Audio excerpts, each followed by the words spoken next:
Thank you, Chairman Johnson, for holding this important hearing today to discuss the government response to Norfolk Southern train derailment in East Palestine, Ohio.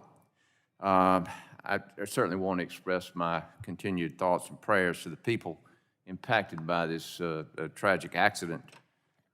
We don't want any community in America to have to endure what the people of East Palestine have had to endure the past month. Their lives have been disrupted, and it is a tragedy. I know this impacted your district directly, Mr. Chair, and I thank you for all the work you have done being on the ground and working directly with the government entities and communicating to this committee and to your colleagues here in Congress the urgency of an investigation to prevent these in the future. As we continue to investigate this, government response is critical in ensuring all entities have a clear understanding of their roles and responsibilities are crucial. Director Vogel, you have been on the ground and know firsthand all government entities are working to respond to the derailment. Could you discuss Ohio's EPA working relationship with other government agencies, whether federal or local, in responding to the train derailment? Congressman, thank you for your question. Ohio EPA, of course, our emergency response team was on the ground at 12:25 a.m. They were the first to arrive. US EPA followed shortly thereafter, and we have a very clear delineation of duties on the ground. I think we've been working very closely. Ohio EPA is part of Unified Command, so in terms of reviewing the work plans of Norfolk Southern, reviewing the work that's ongoing on the track. We both have on-scene coordinators there every single day out looking around the site, making sure that the work is being done according to plan. So it's a very collaborative effort with our federal response partners. Have there been is it been a challenge to coordinate federal and state efforts in regard to trying to get to the bottom and bottom of the issue, the cleanup, and the investigation?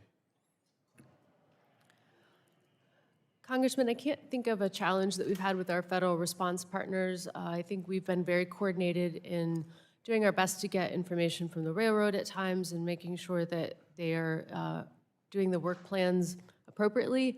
But in terms of coordinating with our federal and local partners, it's been a very good working relationship.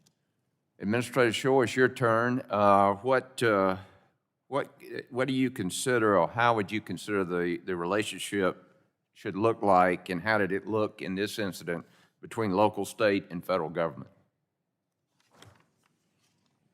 Like Director Vogel, Congressman, I think this has been an example of close coordination, close collaboration, respectful partnership.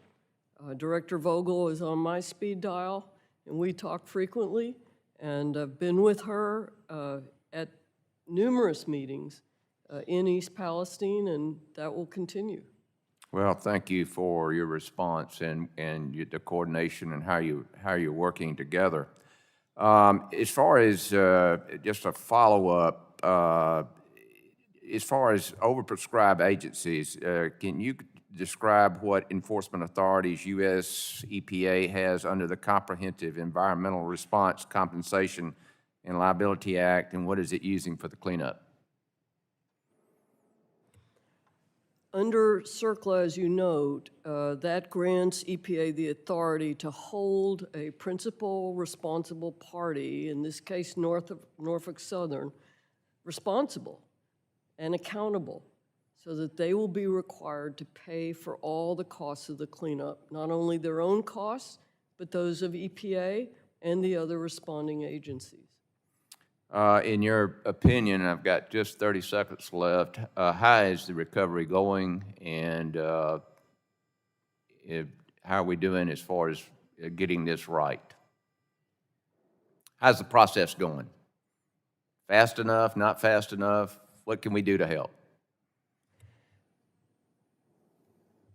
As Chairman Johnson and Chairman McMorris Rogers noted, Norfolk Southern has encountered some difficulties in finding and establishing contracts with sites to accept both liquid and solid waste.